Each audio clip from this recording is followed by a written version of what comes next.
Hey guys, we're on season 5, episode 5 of X on the Beach.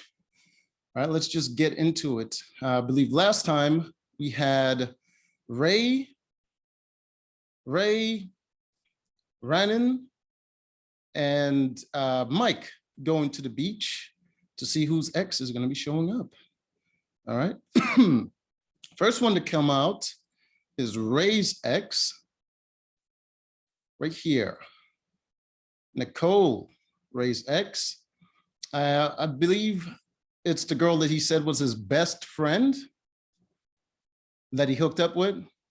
That Carol, his other ex, was worried about. Yeah, I mean, she's pretty attractive. If I was in a situation, I would have hooked up with her too. But when she showed up, Ray was not happy to see her. She came to find out if they're going to have a relationship or what's going to happen with them, because from her impression that they could have been something there, the impression that he gave her was that they could have been something there, but he didn't want to mess up the friendship or something like that. So she came to kind of get that kind of closure. And he wasn't happy to see her. He said right away, "Why you're here?" She's saying, "I'm just trying to find out what's going to happen with her." He's like, "There's nothing." It's like she's talking about the fact that he took her on a date. He's doing all this stuff. He was sweet. He was, you know what I mean? Because, listen, I know Ray is lying because right away they hooked up, which means he pushed it forward. He didn't accidentally fall into it and now they're just having sex. Oh, we're best friends and now we're just having sex accidentally. No. He definitely seduced her a little bit and pushed it forward so that they ended up hooking up. So I get why she would feel like there potentially could be a relationship there. There's no way she would misunderstand that situation because it would be very embarrassing for her to show up thinking there's something there when there isn't. So she would definitely have a concrete reason in her head as to why that's happening. So right away, Ray's lying again for no reason. His other ex got kicked out for being violent. So it's just him there and her. Oh, he does have one other girl. That was his ex before Carol. So he's probably waiting on her and he's trying to sort of push away this girl so he doesn't mess up anything that happens with her. Ray's a sneaky dude, man. Sneaky dude. All right, the other ex that showed up is Elias, which is Rannon's ex. All right, they were married. Actually, they were married for a while, and he divorced her.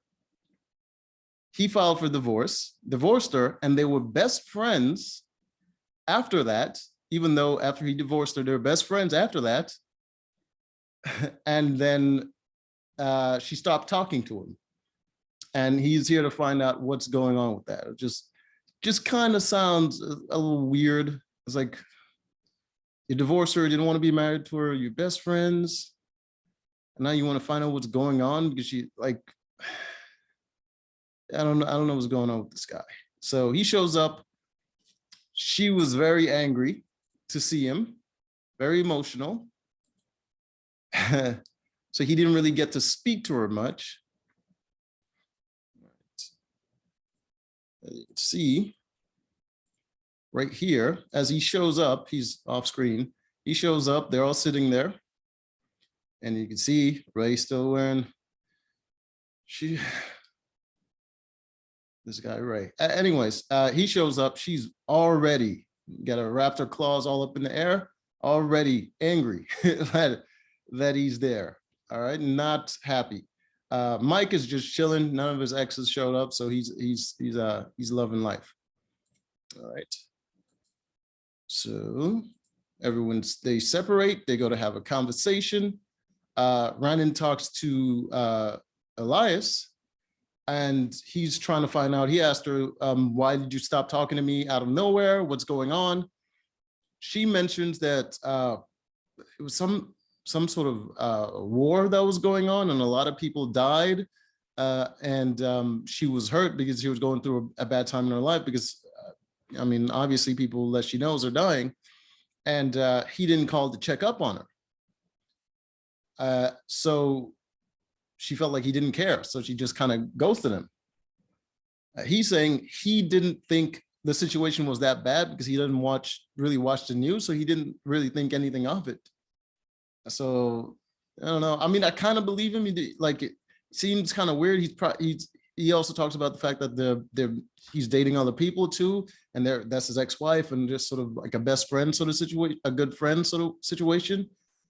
You wouldn't be stalking her social media and her life in that kind of way to actually know what's going on. So like, it's understandable. But you know, I mean, she was going through a crisis and she felt like he didn't check up on her. So I guess she just kind of, anyone that she felt didn't care about her in that time to actually check on her, she just kind of ghosted him. So it was just a misunderstanding sort of situation with Ray. He's just stone-faced, just looking Nicole in the face and just saying, why are you here? There was nothing going on between us. I didn't want anything, all this stuff. And she's really pissed off because he's obviously lying. All right. So that's the situation with those two. We go back to the house, and now we have some kind of drama with Min Lee. You see them here.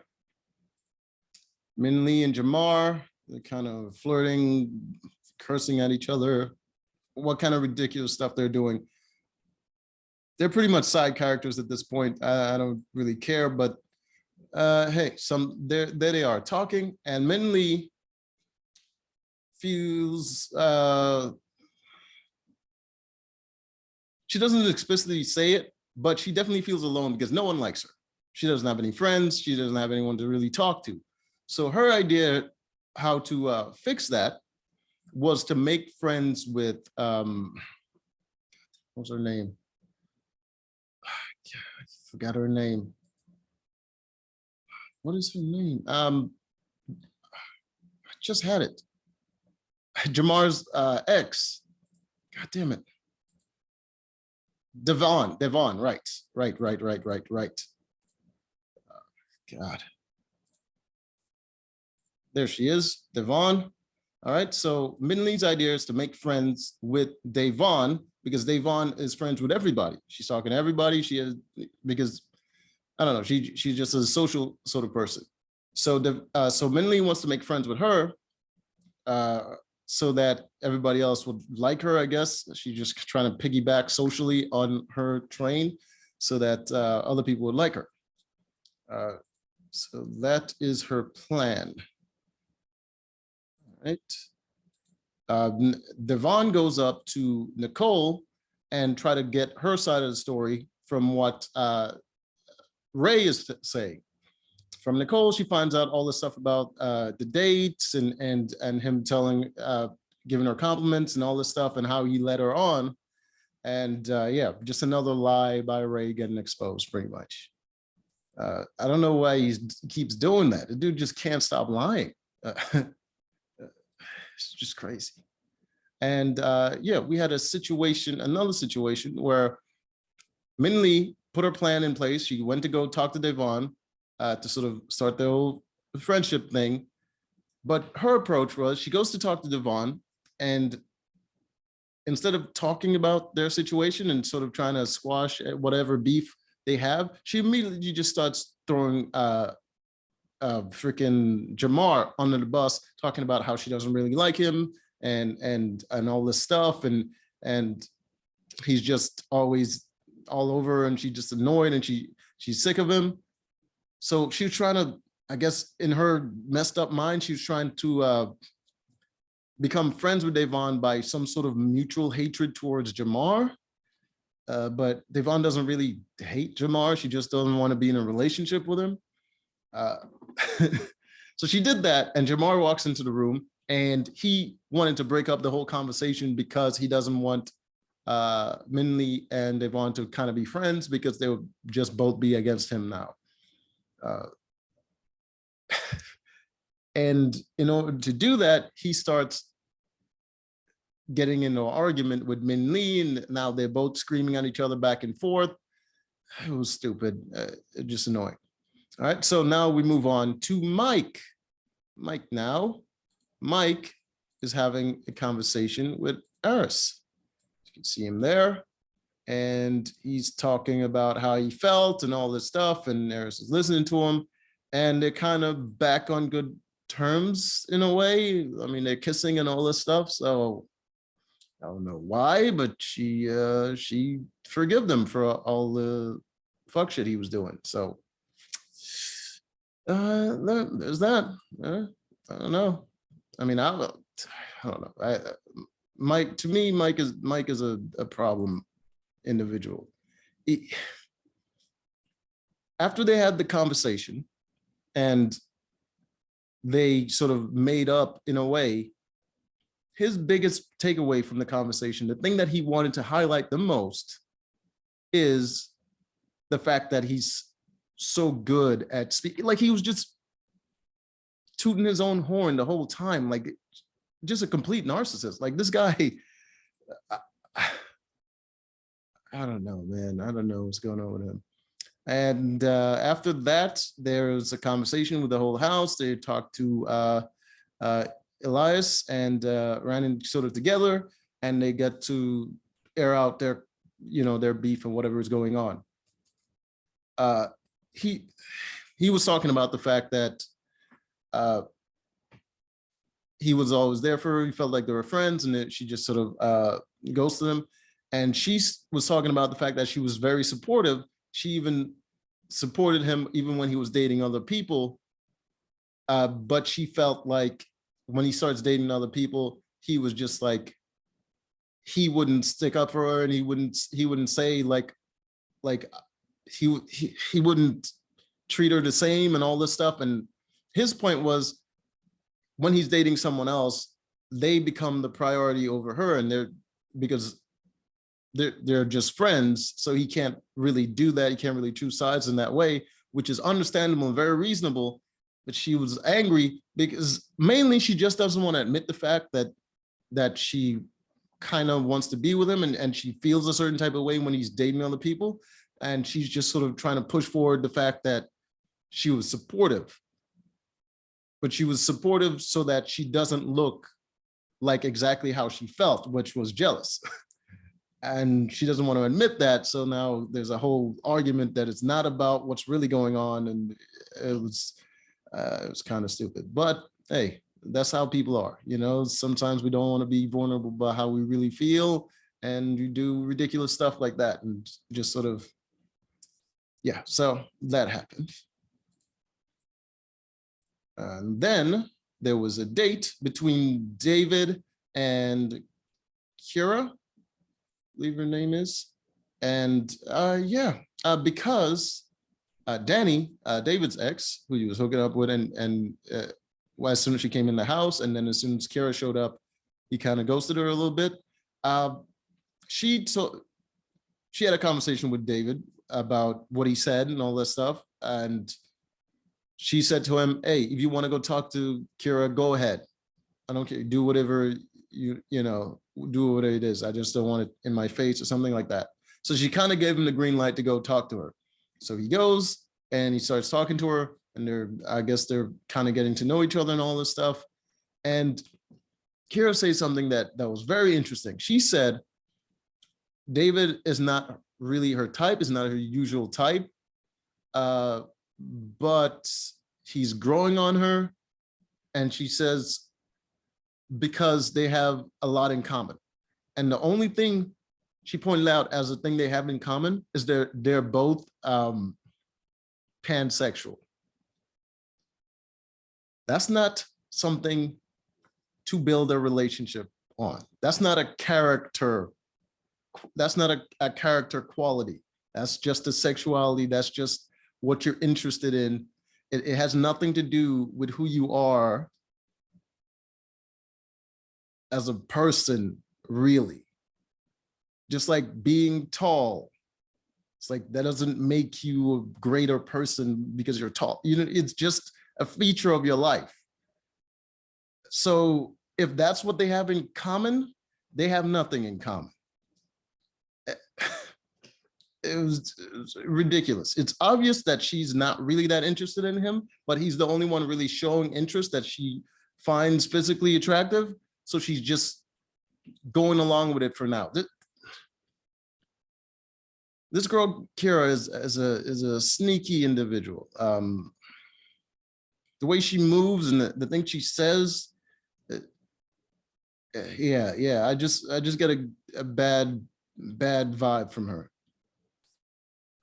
And yeah, so they moved their beds close together, and now they're like cuddling up and all that stuff. And Danny doesn't want to see that, so she gets mad and she storms out of the room.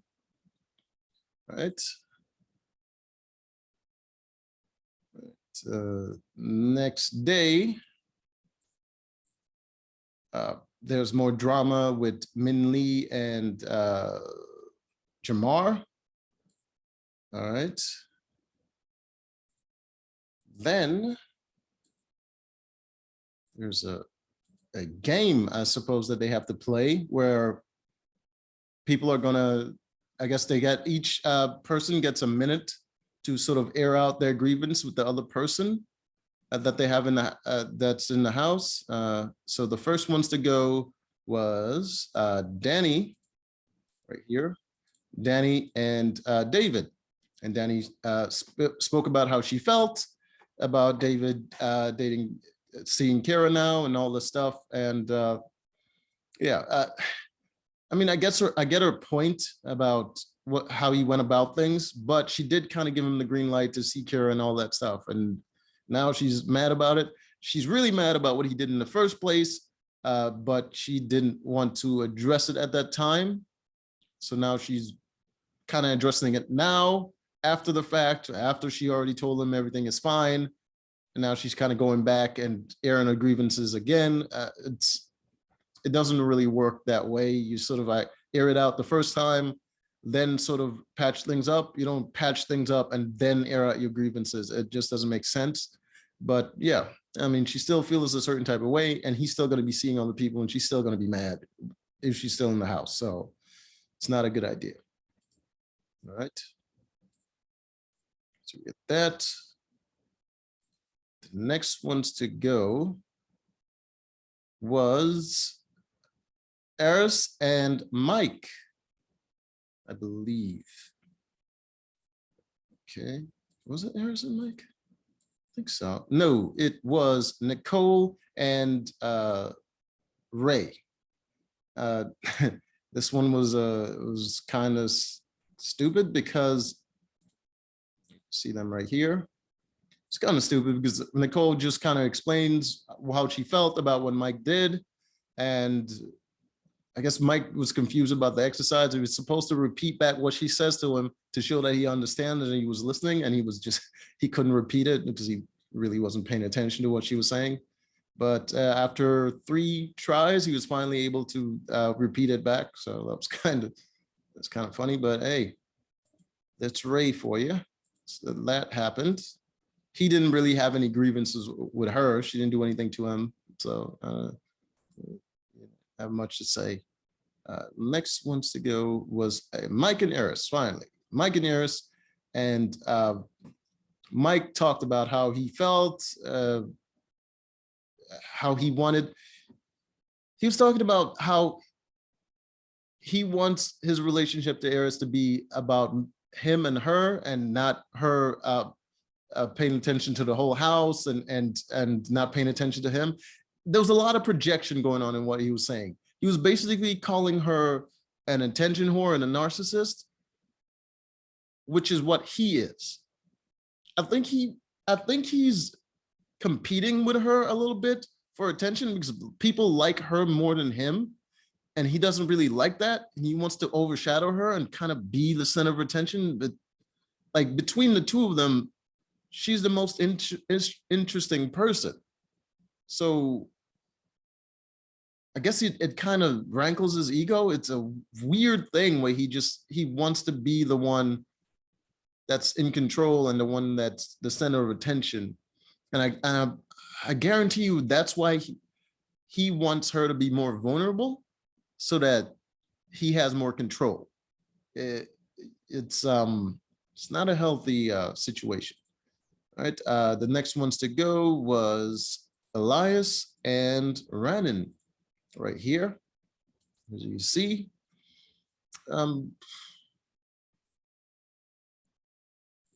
Not much. They don't really have that much grievance. Just, I mean, just she just wants to be heard, and he wants to show that he cares about her and all that stuff. And yeah, and he just wants to be her friend and for them to be cool. It wasn't really that dramatic. Next and last to go, no, not last, but second to last is Min Lee and Jamar. All right. See them here, Min Lee and Jamar.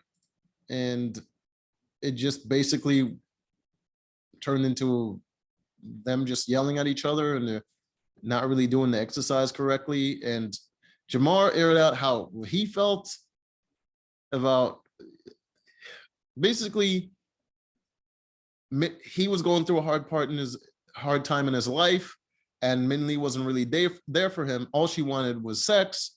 And when he wasn't really giving that to her, she was hooking up with other people. And he wanted the relationship to be more than just sex. And her grievance with him was that he's immature and he doesn't have his stuff together. And just basically, she just said he's immature and she's a very sexual person. Just pretty much just trying to knock back whatever he said about her. So they did that, and she starts yelling about what he said about her not being there for him and all that stuff. She was upset about that. And then the next one to go was Devon and Jamar now. There you go. Devon and Jamar. She expressed that she hopes the best for him in his life and his love life. She wanted to be his friend, but now she doesn't really want that. She doesn't want that anymore. She just hopes the best for him. She expressed the fact that she was actually there for him when he was going through some emotional stuff, and Min Lee got upset about that, started yelling at both of them. And then Jamar's turn went, and he starts talking to the whole house about the fact that people don't like him because of what went on between the two of them. And he felt like people were ignoring him because they like her and all this stuff. And she kind of walked away because he was addressing the house instead of addressing her. And yeah, and that kind of devolved after that. Right. And then there was a shouting match between Min Lee and Yvonne. And after that was over, Min Lee said she was going home because she's pissed, mostly because she don't have any friends. She's just in the villa, and the only person she could really talk to is Jamar, and they're just arguing all the time, and she doesn't have any friends. No one likes her. No one really talks to her. So she said she's going home. No one really tried to stop her, so she left. Min Lee's gone. Then next, Jamar is going through some stuff. He walks into the room. He tells everybody that he thinks he's gonna leave now. Devon talked to him, and she was just saying he was pretty much saying the same thing he said before, but now it just those two, and then he left. So Jamar's gone. No one cares about that either. So he's gone. And then